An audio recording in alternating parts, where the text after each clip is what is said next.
And yesterday we defined differential equations. And then we gave, I don't know, 10 examples of differential equations, right? Ordinary differential equations, those are ones that use derivatives. Partial differential equations, these are ones that use partial derivatives. As I said yesterday, we're not going to be focused, at least in the majority of this course, on partial differential equations. Those are a little more complicated. We're going to stick with ordinary differential equations. And today, we're going to start by looking at an easy case. Actually, before we do an easy case, let me give you just a couple more definitions. So we'll give some definitions, and then we'll do an easy case. And that's going to be what's called a separable case. Okay. And so I had said yesterday I did not want to start throwing out differential equations and saying here's a method to solve it. Here's another kind of differential equation, and here's a method to solve it. But this case is just so easy, and so based on what you've done before, I think it's worth pointing out. And if you ever see a separable differential equation, you shouldn't fool with Laplace transforms. You should just separate it and solve it. Okay, so that's what we'll get to today. I don't think we'll get so much further. But this will be the last thing we do before we... Oh, we were missing one person. That's very good. Okay, so what kind of definitions did I not get to yesterday? Well, I only defined differential equations yesterday. That was it. So there's a lot of definitions. You got it? No. Oh, okay. You look like you want to say something. Oh, okay.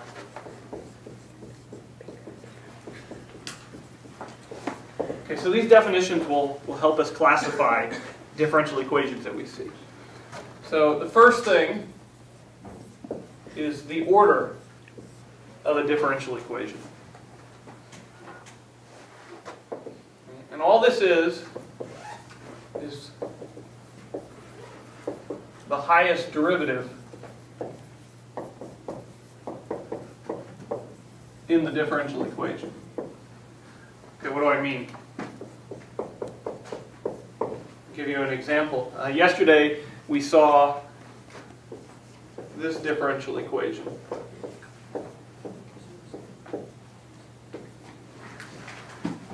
Yeah, so this is the wave equation. Second order. Second order, right? Because it has, well, there's two derivatives. This really corresponds to taking a couple derivatives, right? So this is a second order partial differential equation. If I had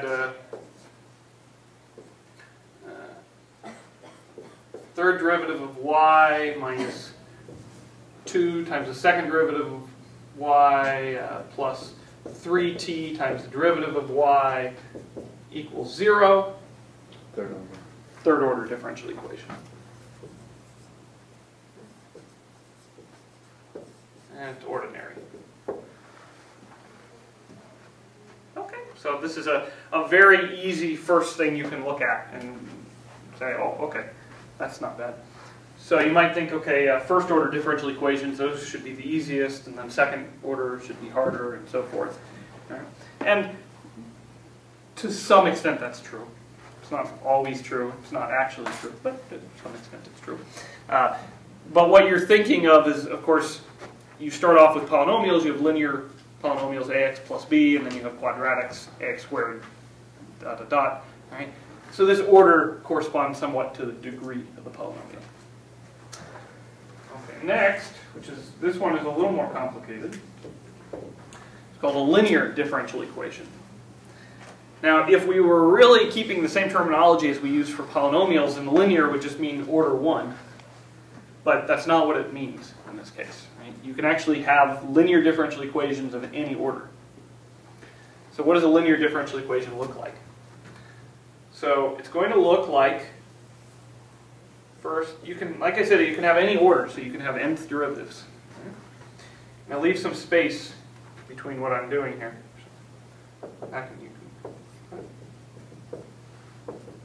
Okay, we're going to leave a bunch of space here. A y prime, leave space. Here's a y. Okay, and then leave some space. Okay, so I have to fill in a bunch of stuff in here to really tell you what this is going to look like. But I'm leaving those out at first because I want to motivate where this is coming from. Okay. Remember from, say, 265, you had these nice vectors, I and j. Right? This is the origin right there. And the nice thing about these vectors is that they were linearly independent. Yeah? And they formed a basis even, right, for R2. Which meant that you could take any vector, right, and you could write it in terms of I and j. Okay? And all you had to do was put constants in front. Okay. We're thinking the same way. This is sometimes called a linear combination of I and j. We're thinking the same thing over here, except instead of having i's and j's, you have derivatives of y's. And those are your i's and j's now. Now you might think, okay, so I'm going to add up multiples, right, of these derivatives. So I should just put constants here. But we actually give ourselves a little more leeway. If y is, say, a function of t, y is some function of t, we're allowed to put any function of t as a constant in front. Okay. So over here we can put, let me call this a sub 0 of t. And the reason why I'm putting a 0 here is because you can think of this as being the 0th derivative. Right? And then for this one I'll put a sub 1 of t. Okay, because it's the first derivative. And here I can put an a sub 2 of t, well, n minus 1 of t. And then in front an a sub n of t. And on the other side, well, I should have a constant term, really. Right? Well, the constant is just a function of t. So we'll just call that something like g of t. And that has no y's in it whatsoever. Okay, so that's what a linear... Oh dear. That's what a linear differential equation is going to look like. Okay, so let's see a few examples. Well, we actually saw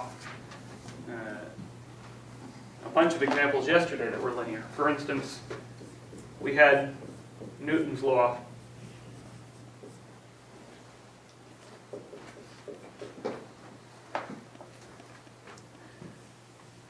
So in this case, instead of having a y, you have an s. Okay, so this is just second derivative of s times a constant. It's not even a function of t, I mean, other than a constant function of t, right? This is really a constant. Okay, and then it equals some function of t. Okay, so this is linear. Linear what order? Second order. Second order. OD. Okay. Let's see. I think well, let me just say. So this was example, right, A from yesterday. So if you look back, also B and C yesterday. So B was this thing that only Kaiway understood, right? It was electrical charge, or the voltage, right, running through a capacitor in a circuit. Right? This differential equation which described things. That worked. And then also C, which was this radioactive decay differential equation. Right? These are linear. And you can check that.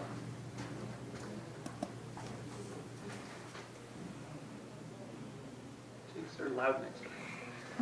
Okay, what about nonlinear? Okay, so these are the ones that make it into popular culture. Right? When they want to confuse you when you're watching movies and tell you how smart they are, they'll say, oh, no. This is far too complicated. This is a nonlinear differential equation. Right? This is nonlinear chaos theory. Okay, so what does this nonlinear mean? Well, it's a very complicated definition. It means not linear.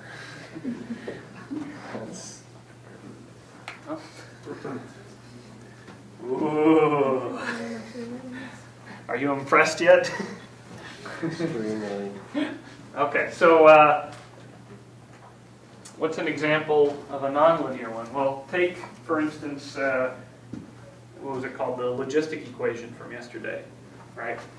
So we did population growth. We're just, well, it was predator-prey without the prey, right? It was just the one animal, right? The one species.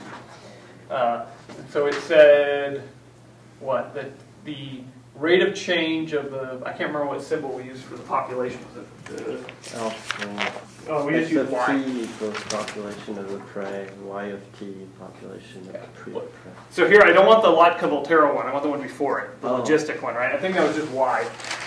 So there we got the rate of change of the population is given by the intrinsic growth rate times 1 minus the population divided by the saturation level times the population.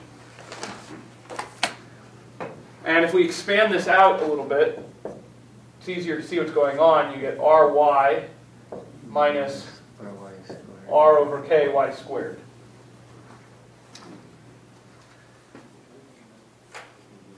Okay, so you can see why we're losing linearity here. What's going on? Where's the problem term? R. Remember, r and k are constants, right? So they can't hurt anything. Oh, it's the y and y squared? Yeah, y we're allowed to have. Yeah, we're allowed to have just a y. But we're not allowed to have a y squared in a linear equation. So this term right here, okay, and it's really the y squared. Go like that. Right, this kills linearity.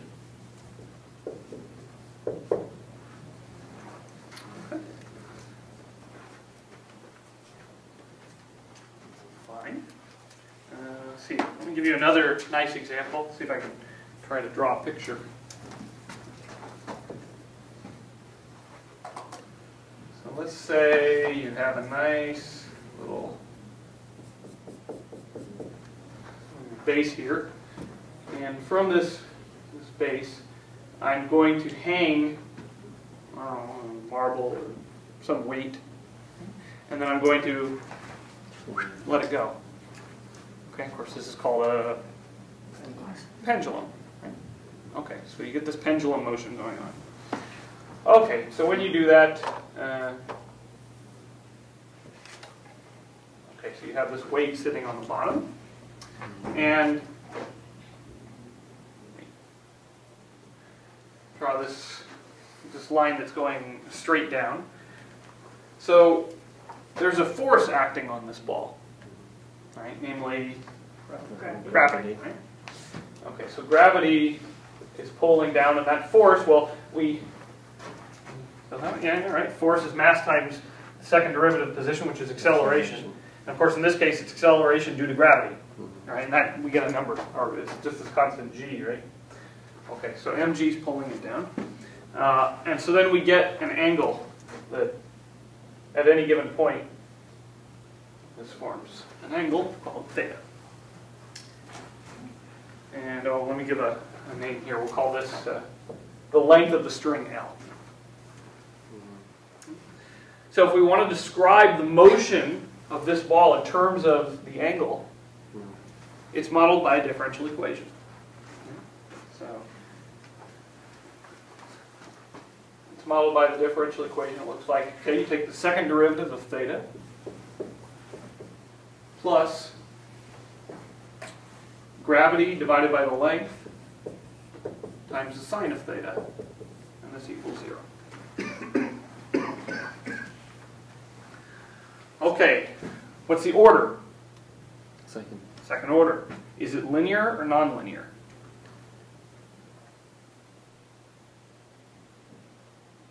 So it'd be linear if you had like theta prime prime plus a constant theta prime plus a constant theta, but since it's theta, it's sine of theta, then we have a problem when we linear. Yeah. The theta double prime, that's not a problem, right? That fits the pattern here. Okay, the an of t is 1 for this one. Then you have a double prime. There's no second term, right? There's no derivative term. And then you get to the what should be the something times theta, but instead it's a sine of theta. Definitely not linear.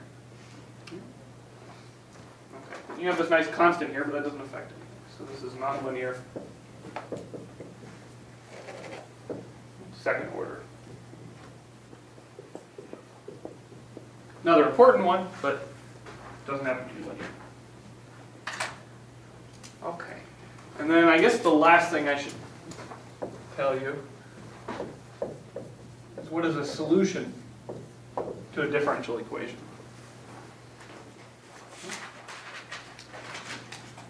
So solution is a function, say if your equation looked like this or some other differential equation, it's a function that satisfies it. Yeah? It's a function that makes it true. So for instance, well, let me see. I write down anything. No, nothing very special. I'll just say a function satisfying the differential equation. Okay, so let's do a couple very, very easy ones.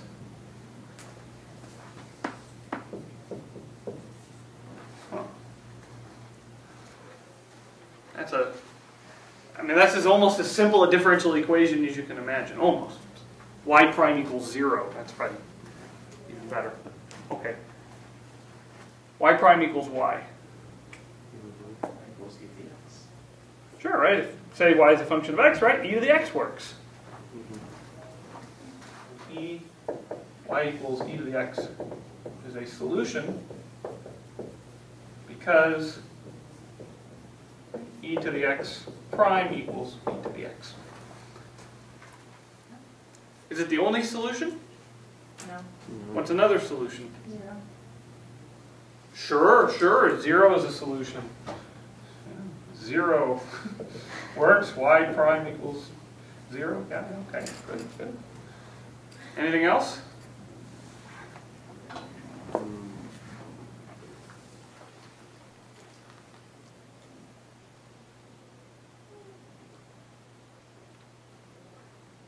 What about if you have a constant, like, what about if you have like pi, if you have a constant that just doesn't have a derivative, really? Like 3, oh yeah, no, actually it does, sorry. No, constants have 0 derivative. Complex. Complex? Complex. Oh, but that's in the form of e to the x. Yeah. We'll stick with reals for now, but of course this is a perfectly legitimate question. Complex solutions. Well, what do we know? We said something about constants. Okay, if you just take a derivative of a constant, it's 0. Generally, though, if a constant is just attached, what happens to it? Yeah, it just gets ignored, right? It gets pulled out. So what if we did something like... k e to the x. Yeah, 2e to the x or k e to the x. You forget the 2, you just put it outside and then take the derivative. Same thing, okay. Right, so in general, y equals k e to the x, right, is a solution. So you're not guaranteed a unique solution to a differential equation. Yeah, normally maybe you won't. Are there any more? Okay, so this is a harder question to answer at this point, right? If you plus another e to the x or e to the So you're saying something like 2e to the x plus 5e to the x. Of course, that's just 7e to the x. So it's not a real different solution. Okay. Maybe it's not so easy this way, because what we're doing is basically guessing and checking, right? Okay, and guessing and checking is not actually such a bad way to find solutions to things, but it's usually a pretty bad way to prove that you have all the solutions to something. So. Let's see, how about one more example? How about y double prime equals minus y?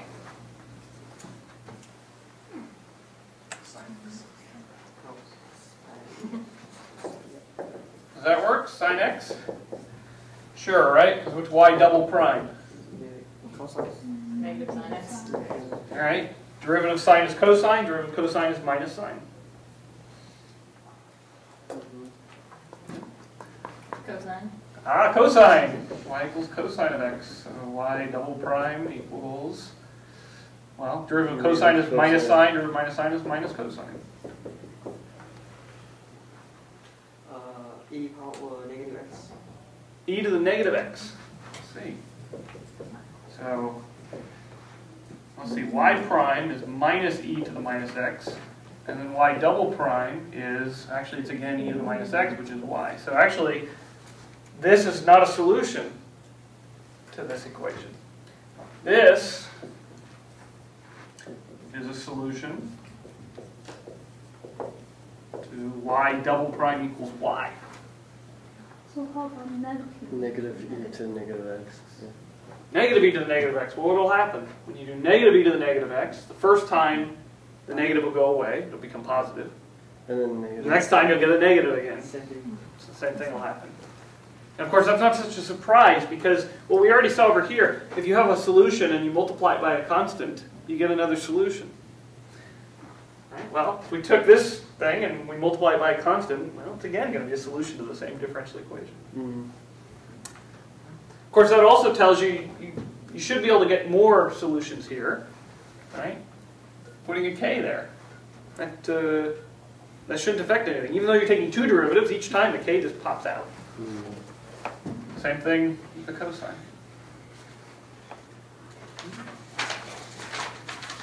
However, Kaiway's trick, which did not work here, will work over here. What if you do y equals, how about k1 sine of x plus k2 cosine of x? Right? You take the derivative is additive. So, yeah, you take the two derivatives, this thing comes back to what it is, or the negative of itself rather, and this thing's going to be the negative of itself. So this will be a solution.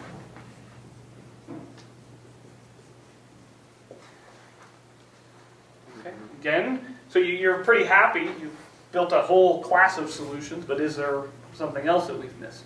0. 0. Okay, so we always have this nice 0 solution to these easy ones, don't we?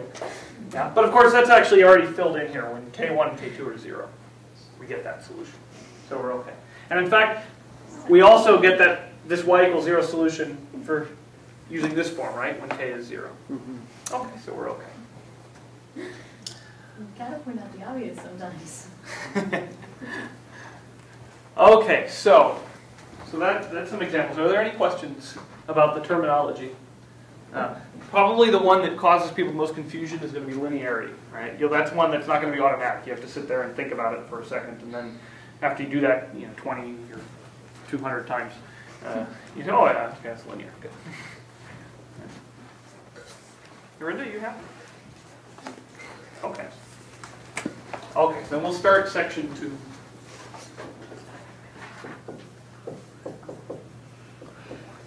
The easy case.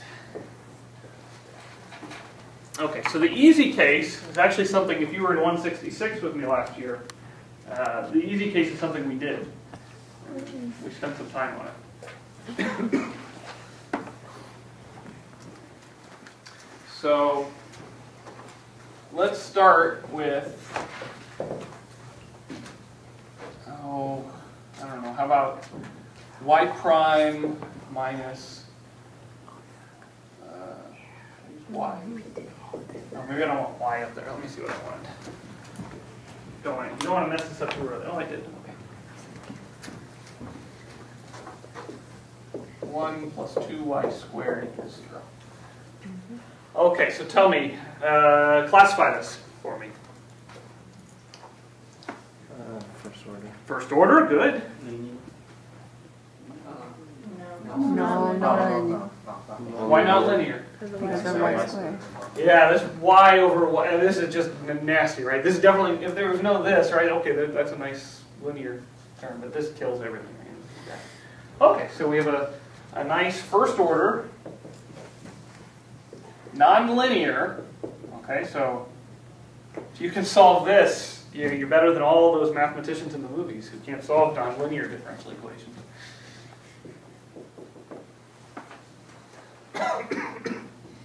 Okay, so it turns out this is really, really easy to go about solving, right? At least if you know integral calculus.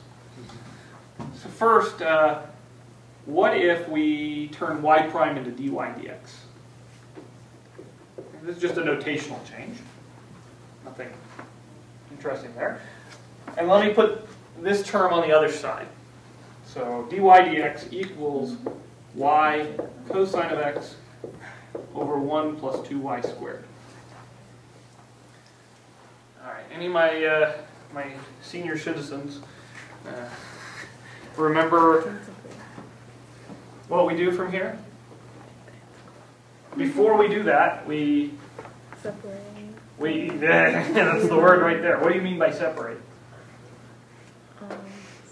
Get the dx to the other side. Okay, I'll put the dx. Okay, so I'm treating these as differentials right now, right? So they're individual terms, and I can multiply both sides by dx. If I do that, dy equals y cosine of x 1 plus 2y squared times dx. Okay, what good does that do me? Multiply 1 plus 2y squared. Okay, so you wanted me to move this over to here. Okay, fine. If you like. I won't argue with you.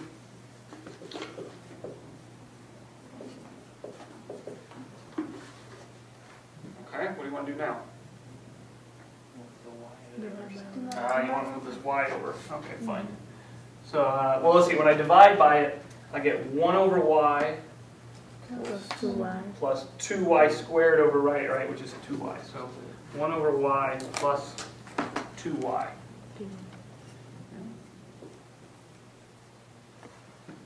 dy equals cosine of x dx. Okay, what can I do from here? We can integrate. Good.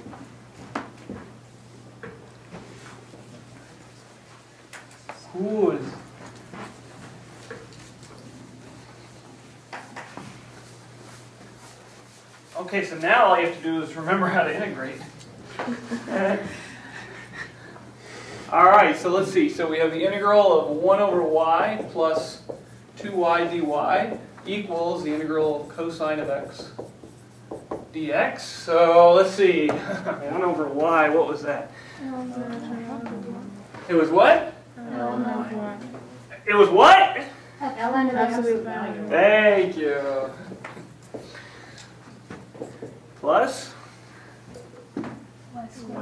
y squared equals sine x. Is that right? Ben, you sure about that? Plus c. Where did I put the plus c? It doesn't matter. Doesn't matter. I can put it anywhere I want to. I'll put it over there. Fits. Okay, good. Yeah. So you always forget these little things when you've not integrated for a while. Okay, 1 over y turns into ln of the absolute value of y. You got to remember plus c. C. C. Yeah. Okay. So there's a couple things to note. One, we have not ended up with something that says y equals a function of x. That's what we did over here. Y equals e to the x or y equals k e to the x. Here we got y equals this linear combination of sine and cosine of x. Yeah, that was very nice. So this is called an explicit function of x. We've ended up with an implicit function, right, of x. But this happens sometimes, right? You remember when we did implicit differentiation? That was dealing with functions that were just, they were y was a function of x, but it was implicitly defined as a function of x. There was no nice formula. And if you try solving for y here, I suppose it could be possible, but I have no idea how to do it. Okay, so that's okay. Sometimes with a differential equation, it has to be solved implicitly in that sense. Okay. The second thing is you have this c here, which tells you that, well, there's a lot of solutions, right? You've just recovered a lot of solutions.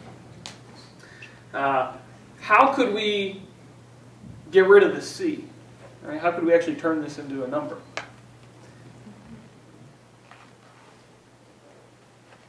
No ideas? Well, that's because I haven't given you enough information.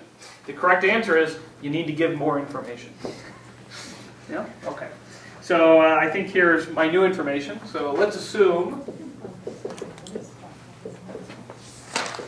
we also knew that y of 0 was 1. So y is a function of x, and let's say y is measuring something. The number of widgets, right, at time x. Okay, normally time should be t, but it doesn't matter. Okay, and this condition is then saying, okay, at time 0 you start with 1 widget. Okay, so you might know that sort of thing. So what can we do from there? Well, if we knew this, we can plug that in here. When x is 0, y should be 1. Yeah? So let's see. Y is supposed to be 1 when x is 0. So ln of 1 plus 1 squared equals sine of 0 plus c. Okay, so now this is easy. This is baby work. The absolute values don't matter. What's the natural log of 1? 0, right? Because e to the 0 is 1. You know. Okay, so that's 0. That's 1 squared. Just 1. Sine of 0? 0. Okay, so you get 1 equals c.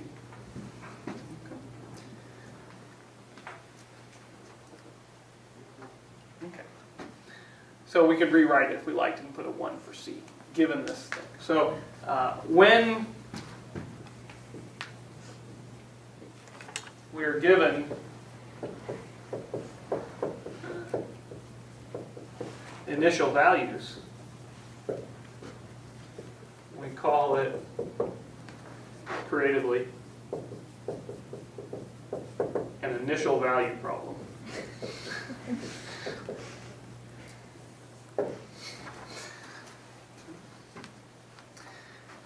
We are a clever bunch.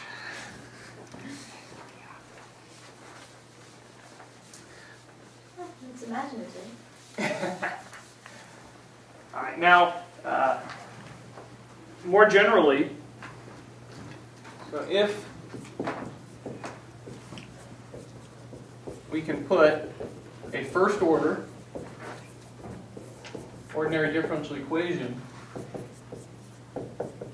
into the form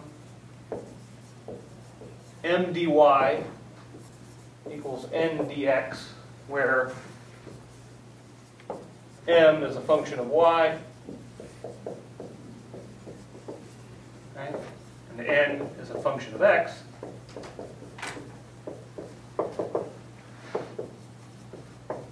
Then we call the differential equation separable.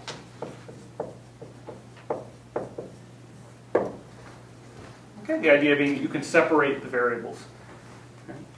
And that's easy to solve because once you get it into this form, you can just integrate both sides, and you'll get y implicitly as a function of x. All right, so separable first-order differential equations are so nice because they just reduce to integration. And in principle, you know how to integrate. I mean, I know at least one of you who doesn't, but the rest of you do. So I won't name names, or names in this case. So this is the one easy case, right? Because it's just reducing it down to straight integration, if you see a separable differential equation, you just do it, right? I don't think I have to pay royalties to Nike for that, but we'll check. Okay, so let's do another example of such a separable differential equation, and it's somewhat of a replay of an example we've already had. Only we're going to change the real world problem on which it's based. Okay, so as many of you know, teaching is one of the richest professions in the world. Not literally, figuratively, I assume. And so, you know, we care a lot about money, and that's why we went into this job. You know, my college roommate, who was also, he wanted to be a psych professor. He always told me he went into this for girls, money, and fame. You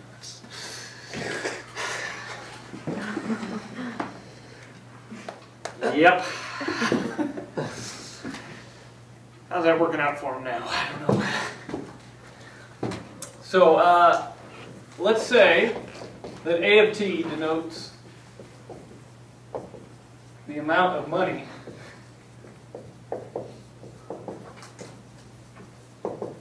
in my bank account.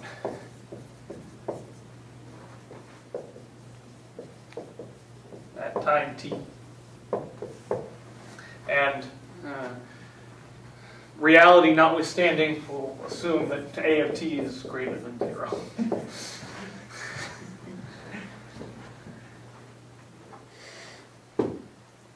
Okay. As some of you who are old enough to have a bank account know, when you put money into the bank, in the old days, they used to give you something called interest. Not anymore. Sometimes in my savings account. The interest is negative.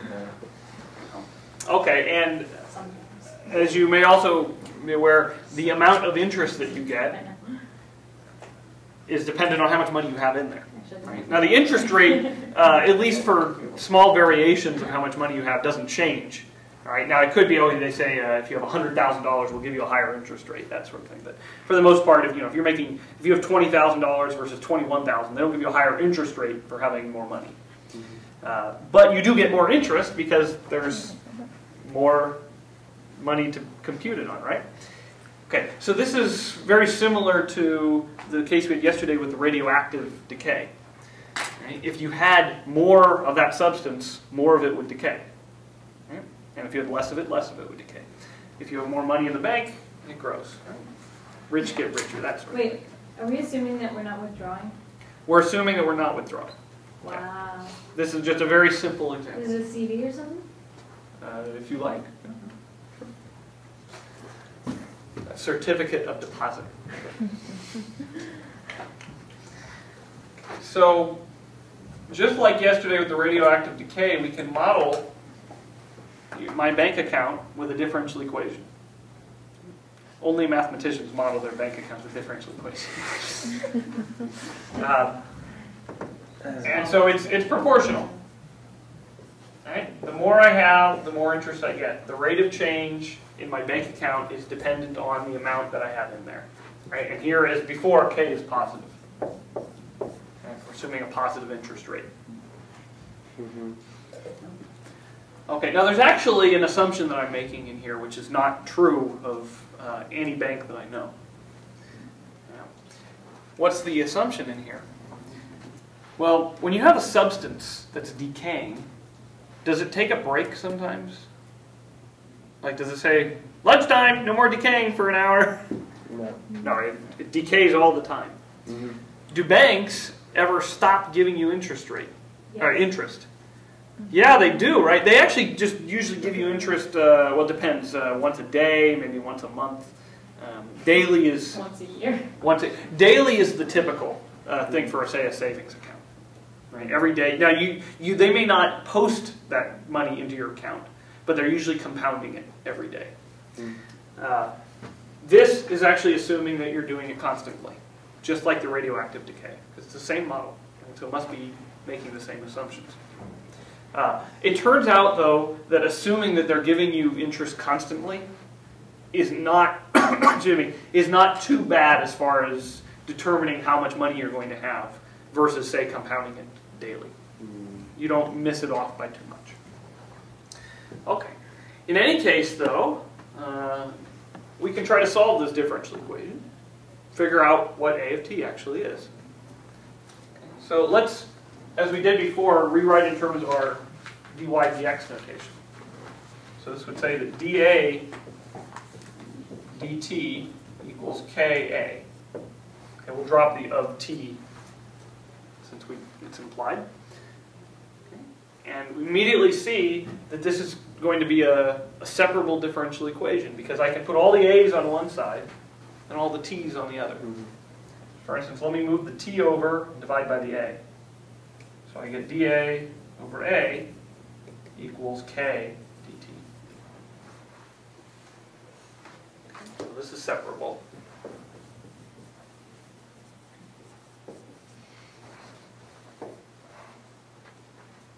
Okay, I integrate both sides. Okay, on the left we get The ln of the absolute value of I hear ln of absolute value of a and the ln of a. Well, A is also. Ah, a is positive, so we don't need the absolute value. Very good, guys. Almost caught you. Okay, so ln of a equals kt plus c, of course. Can't forget plus c. Sneaky.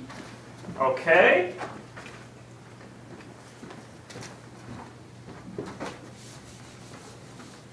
Now, I said before that you shouldn't expect to be able to solve these things for your dependent variable. I usually have to leave it in implicit form. But in this case, we can get rid of this ln, can't we? Right? How do we do that? Yeah, we just exponentiate. Right? So e to the ln of a equals e to the... Yeah. So this, of course, just gives you a. And on this side, well, e to the kt, that's fine. But I can write this as e to the kt times e to the c. But c is a constant. Right. E is a constant. E to the c is a constant. Just replace it with C. Yeah, I can make it a c. Okay, let's put it out front. Yeah, no problem. Okay, so the amount at time t is given by some constant times e to the kt. Now, this actually, we probably could have guessed without doing all this work. Right? Imagine if I said, solve y prime equals ky. You would have said, okay, I need a function whose derivative is the same function, only multiplied by a k. And so then you might have said, okay, I need something like kx. Right, e to the kx, because, yeah, we know e to the x will keep its shape. E to the kx will keep its shape, only it'll pull that k down. Sure enough, that's what it does. And then you'd say, but if you stick some constant out front, that can't hurt anything, because that constant just gets pulled out. Okay, so you might have guessed that one without solving it. Okay. So, you know, there was a study that was done with mathematicians and people who were not mathematicians. Where they gave them arithmetic problems, right? And some of them were quite easy, but most of them were things like 76.92 times 1.41, these sort of problems, and said go out and solve this. And the mathematicians usually, if there were 10 mathematicians, they would solve it in 10 different ways. And then they had the mathematicians come back and do it 6 months later, and none of the mathematicians solved it in the same way as they did before. They would always do it in a different way. Whereas all the people who were not mathematicians would go about solving it in the algorithmic way that we teach in school. Now, it's not to say anything bad about algorithms or anything, but what it does say is mathematicians tend to like to think about things. You see a problem, and the first thing you should do is, okay, before I try to fit it to this algorithm, this is a separable one, so I separate it and then integrate, you think, wait, can I just solve that? Is there some trick to this? I always do that. Somebody will say something like, 54 times 46. You say, how are you going to do that? Right? And of course, how would you do it? The way I do it, if I didn't have a pencil and paper, I would just look at, I do 50 times 40, and then afterwards I do 4 times 6, and then I just add them together. You would do 50 times 40 and 4 times 6? Yeah, that's it. Would that be the correct answer? No. Right. Think we might be missing something? Yeah. 50 times 50 times 40 plus 4 times 40 plus 6 Oh, times right, sorry, my 50. bad. Yeah. Yeah, we need those cross terms. Yeah. Okay, so definitely some mathematicians even have more unique ways than others trying to solve it. Me, I just say they're both 4 away from 50, right? This is 50 plus 4, and this is 50 minus 4. And if you multiply that, you just get a difference of squares. Right. 50 squared minus 4 squared. Oh, that's 2,500. That's 16. So it's 2484. Okay? Just one way to do it, right? There's lots of different ways you could attack these things. Okay? Mathematicians are always looking for the shortcut, the trick. And if you ask me about this problem next week, I might try it a different way. So always, when you always think, that's the moral. Right? Okay. Should I say anything else? No, that's okay. Of course, I guess I would say we could, if you knew, for instance, that when I started the account, that I had P amount of money, then of course we can solve it, right?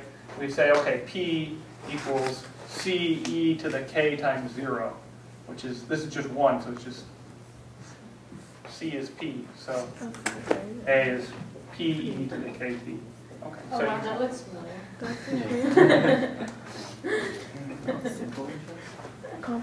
this is compound interest. Okay.